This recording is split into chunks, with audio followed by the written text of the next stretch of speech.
Salam salam la famille, toujours pas d'intro, toujours un plaisir de parler football et toujours une victoire du Real. Le Real, ça avance doucement, lentement, mais sûrement parce qu'ils ont Mbappé. Mbappé, c'est la valeur sûre de cette équipe. Et voilà, aujourd'hui encore une fois, doublé.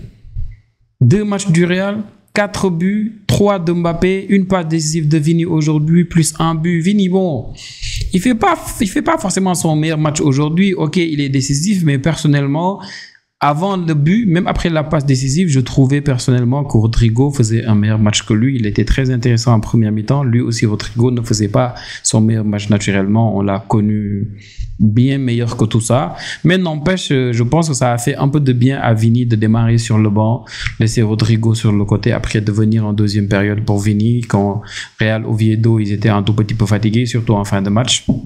Ça redonne de la confiance, ça booste un peu et ça doit faire du bien à Vini. Je pense que c'est une très bonne chose pour lui, même s'il fait une célébration bizarre sur le but de Mbappé. Je sais même pas à qui il parle. J'espère qu'il parlait pas à Xabi Alonso comme on le disait à la télé ou comme on le dit sur internet. J'espère vraiment qu'il parlait pas à Xabi Alonso. On voit que Mbappé s'empresse même de lui demander de se taire. J'espère que c'était pour le public comme il a l'habitude de le faire. Il a même râlé après quand on a annoncé le temps additionnel. Vini, bon, c'est un râleur quoi. On connaît Vini, tranquille. Sinon, mission réussie encore une fois pour le Real. Et je m'attendais même pas à grand chose de la part de Real Oviedo, hein. Mais quand même, je suis surpris parce que j'ai rigolé un peu sur TikTok tout à l'heure en disant que c'était un match, ça frôlait les 5-0, 10-0 avant même le début parce qu'on en sait, hein, il y a l'info qui est sortie ce matin comme quoi le Real avait sauvé cette équipe-là de la liquidation en achetant 100 000 euros d'actions. Donc je me disais tranquille, quoi. Vraiment, c'est le genre de match où ils seront pas en bloc bas comme le premier match contre Osasuna. Et moi, je hate watch, donc je regarde pas le Real pour qu'ils gagnent tous leurs matchs. Donc je me disais, je m'attendais pas à grand-chose. Mais je suis quand même surpris par ce qu'ils ont amené Real Oviedo parce que offensivement vraiment ils avaient beaucoup plus d'envie qu'Osasuna qu'ils ont trouvé ici, quoi. Donc ils viennent de la deuxième division, ils proposent plus de jeux qu'Osasuna et ils proposent forcément un peu plus de jeux que Getafe et ça me surprend déjà. Et vraiment j'ai kiffé leur match. Maintenant bon, c'était pas suffisant, ils ont eu un poteau mais c'était pas suffisant parce que le Real, ils ont beau se chercher, c'est pas encore huilé. Xabi Alonso, on sait ce qu'il veut mais ça reste encore, mais ils ont Mbappé comme j'ai dit et le head watch sur Mbappé sera très compliqué parce que Mbappé, il est parti encore pour faire une saison de dingue, il est parti pour reprendre encore le soulier d'or. Déjà 2 matchs, déjà 3 buts, le gars il est bien, il est tranquille. On a vu son match aujourd'hui, le premier but, contrôle orienté de Mbappé, incroyable, rien à dire. Deuxième but sur le décalage là de Vini aussi, rien à dire, bien du Mbappé comme ça. Et voilà, il a juste été bizarre quand il a joué en tant que 10 un tout petit peu, hein, parce que quand Arda Güler est sorti et que Gonzalo Garcia il est rentré, on a vu Mbappé en tant que 10 et c'était assez drôle. Parce que c'est pas son truc et il a montré que c'était pas son truc aussi. Arda Güler, le rôle qu'il tenait dans cet effectif-là, bon, c'est pas vraiment ce que Mbappé peut faire, hein. Certains pensaient que le Real allait jouer en 4-4-2 quand Mbappé est venu il est venu, je veux dire Gonzalo Garcia avec Mbappé et Gonzalo Garcia en haut, mais non, ils ont joué avec Mbappé en 10, genre ils sont restés avec ce 4-2-3-1 là. Sinon, c'était un match intéressant avec déjà la compo de départ. On a vu Rodrigo à gauche, Mastantuano, celui qu'on a acheté à 60 millions, inscrit avec l'équipe B mais qui joue avec l'équipe A comme par hasard à droite. On a vu le milieu de terrain là aussi, hein, avec Valverde, Tchouaméni tout le temps devant la défense après Arda Güler, et on a vu les changements aussi sur les côtés. Je le disais la dernière fois, je ne voyais pas Trent Alexander-Arnold très offensif contre Osasuna. Et aujourd'hui, en mettant Carvajal et avec le rôle qu'a eu Carvajal aujourd'hui qui n'était pas trop offensif, je le voyais très rarement dépasser la ligne médiane. Je me dis que Xabi Alonso, il ne veut pas beaucoup de folie pour les débuts au fait. Il ne veut pas beaucoup de folie. Que ce soit pour Tchouaméni, qui n'est pas très fou au fait sur le terrain, qui se projette pas tant que ça, avec Carvajal qui dépasse pas trop la ligne médiane. Très souvent à la sortie de balle, quand le Real montait, on voyait Carreras qui montait très haut, mais à droite tu voyais Carvajal qui avait toujours une position limite moyenne. Et pour moi, en voyant tout ça, je me dis ouais, Xabi Alonso il y va doucement et lentement, il a bien raison. Donc la charnière, on a vu ce changement là. Rudiger il était sanctionné, je pense il était suspendu pour le premier match contre Osasuna. Là, il a joué titulaire. Militao, bon, pourquoi? Parce que ça va tourner entre les deux, ou bien c'est parce que Militao, il revient d'une longue blessure, il faut pas qu'il enchaîne. Peut-être c'est les deux. Ouais. De toute façon, c'était Rudiger aujourd'hui, avec la constante en défense, hein, Huijsen, Carreras, j'en ai parlé, derrière Courtois. Donc c'était un 11 assez intéressant, c'est bien de tourner. Xabi Alonso, pour moi, c'est un message fort qu'il est en train de lancer. Pour moi, quand tu te cherches, tu es obligé de tenter beaucoup de choses. Et aujourd'hui, il a tenté des choses qui ont marché. C'est des choses qui ont marché. Et sérieusement, moi, je vous le dis, Arda Güler, aujourd'hui, le match qu'il fait est non seulement meilleur que le match qu'il avait sorti contre Osasuna, mais c'est ce genre de match-là qui te montre que le boy là, il a peut-être ce qu'il faut pour jouer cette position-là. En fait, le rôle que Wirtz avait dans ce Bayer Leverkusen de Xabi Alonso, il est là, en fait. Les chances qu'il a créées aujourd'hui, les opportunités, parce que je vous disais contre Osasuna que je voyais pas trop de combinaisons à l'intérieur du jeu. C'est ce que Xabi s'est cherché au fait en mettant Arda Güler là-bas. Mais aujourd'hui, avec lui et Mastantuono qui rentraient à l'intérieur quand Carvajal venait sur le côté, occuper un peu l'aile, ça, au fait, tu voyais beaucoup de combinaisons là-bas avec Mbappé, Mastantuono, Arda Güler. On l'a vu beaucoup plus souvent aujourd'hui et c'était intéressant. Le Real aurait pu même mettre beaucoup plus de buts. C'était bien intéressant, encore plus intéressant pour moi aujourd'hui. Et Arda Güler, pour moi, ce rôle-là, c'est fou. Et quand j'y pense, Bellingham n'est pas là. Donc, il y a beaucoup de questions à se poser. Je ne parle même pas juste de l'animation au milieu, je parle aussi de derrière et de devant. Pour moi, dans cette équipe du Real, la constante en attaque, c'est Mbappé. La constante au milieu, on va dire Valverde. En défense, la constante, c'est Huijsen. Maintenant, si Bellingham vient au milieu, aujourd'hui, ils ont démarré avec Valverde, Tchouaméni, Arda Güler. Si Bellingham vient, si tu dois en sortir un, c'est forcément Arda Güler. Mais il y a un souci. Le rôle d'Arda Güler, Bellingham ne peut pas gérer ça. Et en mettant aujourd'hui Arda Güler et Mastantuono, Xabi Alonso voulait vraiment avoir deux profils qui pouvaient créer, faire la dernière passe, essayer de combiner entre les lignes. Donc ça, c'est pas Bellingham. En tout cas, pour l'instant, son jeu est assez large, mais pour l'instant, il n'est pas dans ce profil-là, il n'a pas cette finesse-là, il n'a pas encore cette dernière passe-là. Et si tu te dis, tu vas sortir Mastantuono, tu vas être obligé de mettre Arda Güler sur le côté. Il avait un peu ce rôle-là en fin de saison dernière avec Carlos Ancelotti. Mais un problème, c'est que si tu as ton créateur qui va très souvent sur le côté pour encore rentrer à l'intérieur, c'est que tu es un peu prévisible et facilement on peut le neutraliser. Donc, c'est une grosse équation pour moi. C'est une grosse équation. Maintenant, j'adore ce Real-là. Ce Real qui met ses joueurs en concurrence. On a vu avec Trent et Carvajal. Trent, il est venu en deuxième mi-temps. Il n'était pas terrible. La concurrence aussi possible à gauche parce que je ne sais pas ce que vous pensez de Carreras, mais moi, je pense que Carreras, c'est pas 10 fois mieux que Fran Garcia. Oui, sur des points, tu le vois, tu sens qu'il a beaucoup plus de présence, beaucoup plus d'assurance, défensivement, sensiblement plus solide, mais c'est pas fou au fait, la différence entre les deux, voilà quoi, c'est pas abyssal au fait. Tu te dis pas qu'il n'y a pas de concurrence, ça devrait pas tourner au fait. Pour moi, il y a matière de créer de la concurrence là-bas. Et en haut, on a vu aujourd'hui, Rodrigo, il peut jouer à gauche, il peut jouer à droite, il peut jouer au milieu, c'était pas son meilleur match, mais il fait un match incroyable. Je dis incroyable parce qu'en première mi-temps, on a vu les plus grosses occasions du Real, c'était créé à gauche avant le premier but.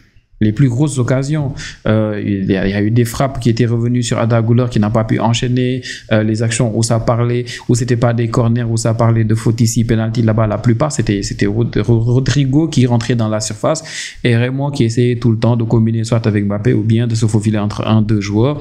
Et ça, c'était beaucoup plus d'envie que nous a montré dernièrement à Vinicius. Pour moi, c'était très intéressant. Donc, tu as la possibilité aussi sur le côté droit avec Arda Güler, Mastantuono, beaucoup de concurrence là-bas. La concurrence peut être partout à peu près, sauf peut-être en attaque où tu as Mbappé, l'incontournable, au milieu avec Valverde, c'est le meilleur milieu de terrain, et en défense avec Huijsen. Et pour moi, il y a matière à se poser beaucoup de questions par rapport à ça. Beaucoup de questions.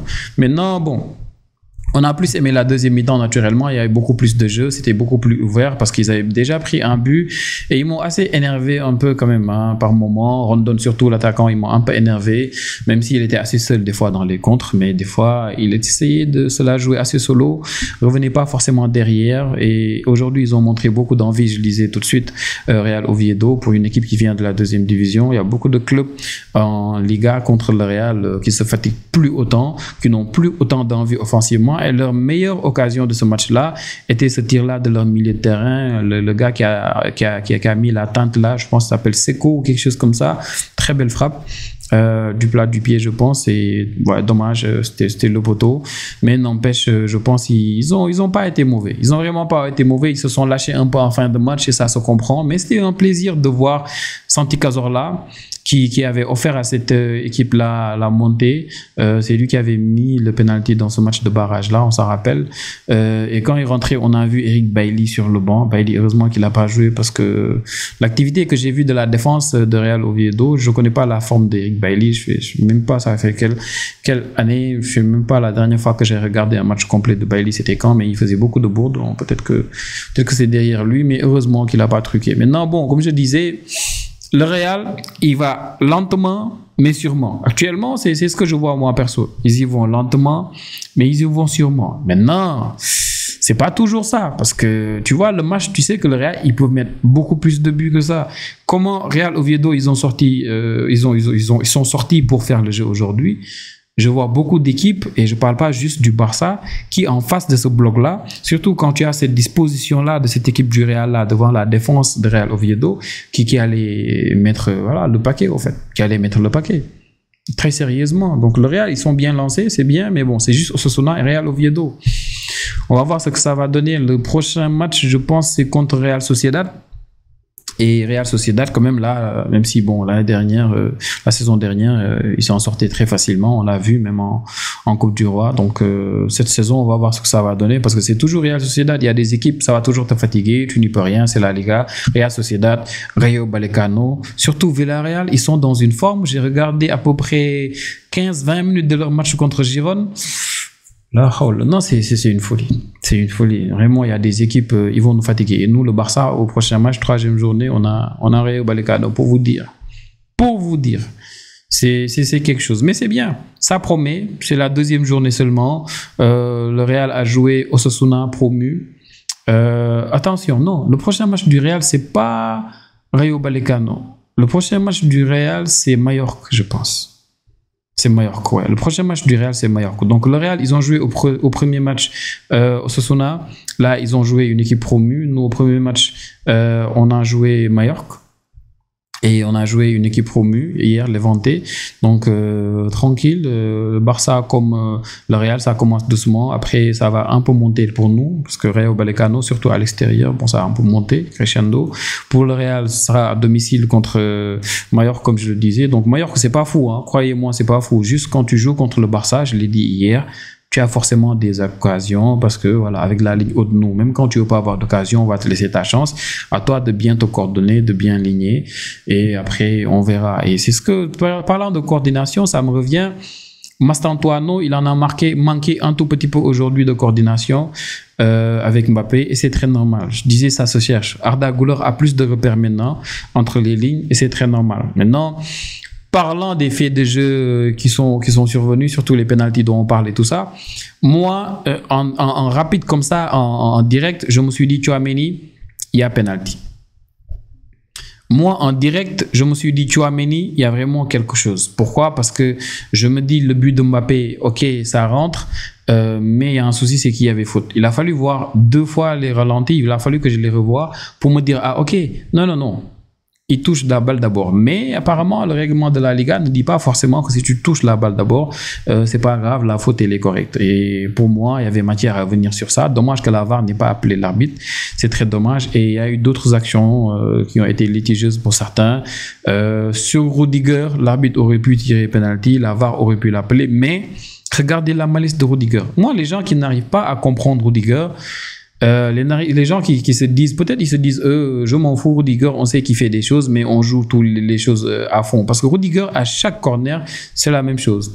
Il pousse son vis-à-vis à faire la faute sur lui. Regardez, là, le gars, il fait faute vraiment sur Rudiger. Mais c'est Rudiger aussi qui a sa main, qui tient le maillot du gars pour que le gars puisse le suivre. Limite, il n'y avait même pas le choix. Et Rudiger, laisse tomber. Vraiment, laisse tomber. Après, il y a l'autre action aussi sur Mastantuono qui rentre dans la surface. Et tu as les joueurs de Real Oviedo qui lui ferment un peu la porte. Là-bas, pour moi, bon, c'est pas fou, quoi. Pour moi, c'est pas fou. Et ce que je disais par rapport à Tchouaméni, pour vous dire qu'il y en a qui sifflent ça, en deuxième mi-temps, Tchouaméni, il y a un joueur de Real Oviedo qui fait une faute sur lui. Le gars, il touche la balle, mais il fait la faute sur Tchouaméni. Et ça siffle. Donc, c'est pour vous dire que il y a des arbitres à la VAR qui allaient revenir sur ça. Mais quand on parle d'arbitrage et qu'on parle de la Liga, les gars, vous savez que c'est compliqué. C'est compliqué. La saison dernière, qu'est-ce qu'on n'a pas vu ici? Le même arbitre qu'on avait aujourd'hui, c'est lui qui avait officié en tant qu'arbitre principal notre finale de Coupe du Roi contre le Real. Il avait sorti pour dire toute la pression qu'il avait, ses enfants ci, ses enfants ça, des enquêtes sur lui. Le gars, il a une peinture de Messi chez lui. On a tout dit sur ce gars-là. Tout dit. Je pense que c'est lui. Peut-être que c'est un autre arbitre, mais pour vous dire quoi, on a tout dit sur ce gars-là. Et finalement, il est venu en finale de Coupe du Roi. Il a arbitré un match bizarre. Bizarre. Rudiger fait penalty clair et net. En live, tu le vois, tu sais que ça, il y a péno. Il siffle pas. Il s'était, voilà quoi. Real Madrid TV a fait qu'il y avait toute cette pression-là sur lui. Il fait n'importe quoi. Et là, aujourd'hui, donc, s'il se passe quelque chose, c'est normal que les gens se disent, ah tiens, c'est bien lui. Voilà. En Liga, il y a beaucoup d'arbitres qui tournent comme ça dans tout et n'importe quoi dans les matchs jusqu'au point où tu te dis, mais c'est que les arbitres ou pas? En vrai, bon, c'est très normal. C'est le même arbitre qui a arbitré notre match contre Como, Trophée Gamper. Donc, c'est juste qu'à cause de tout ce qu'on a dit sur lui, les arbitres, bah, ils n'ont plus le choix. Regardez hier, pareil. L'arbitre, à chaque fois qu'il fait quelque chose, les gens se disent, ah tiens, c'est le même qui avait fait ci, c'est le même qui avait fait ça, à cause de Real Madrid TV. Maintenant, bon, c'est dommage. Espérons que la Liga, le niveau de l'arbitrage va évoluer parce que vraiment, depuis des années, c'est pas nouveau, depuis des années et des années, c'est un problème. Depuis des années et des années, c'est un problème, l'arbitrage en Liga. C'est un problème. C'est pas nouveau. C'est pas, ça a commencé la saison dernière et croyez-moi, c'est pas un problème d'arbitrage pro-ci, pro-ça. Il y a un fait en Espagne. C'est normal que la plupart des arbitres, des officiels dans les fédérations, soient pour le Real. C'est une équipe qui a dominé l'Espagne, qui a dominé l'Europe, qui a dominé le monde du football. Et c'était l'équipe la plus forte en Espagne à un moment donné, voilà, l'équipe de la capitale. C'est normal que des arbitres aient été professeurs dans certains trucs, même des dirigeants de la fédération espagnole aient été professeurs dans l'université du Real. Il y a beaucoup de choses, c'est des réalités au fait. Donc il y a une certaine préférence. Aujourd'hui, tu prends le collège des arbitres, la plupart, c'est la majorité, je vais dire, c'est des fans du Real. Tu n'y peux rien. Mais ça ne doit pas empêcher leur neutralité. Pour moi, ça ne doit pas être un problème. Ça ne doit pas être un problème. En Angleterre, il y a beaucoup d'arbitres qui sont plus supporters de Liverpool que de City. Mais n'empêche, des fois, tu as même envie de te dire, mais ça favorise City ou quoi? À un moment donné, ils étaient plus supporters de Manchester United que d'autres choses.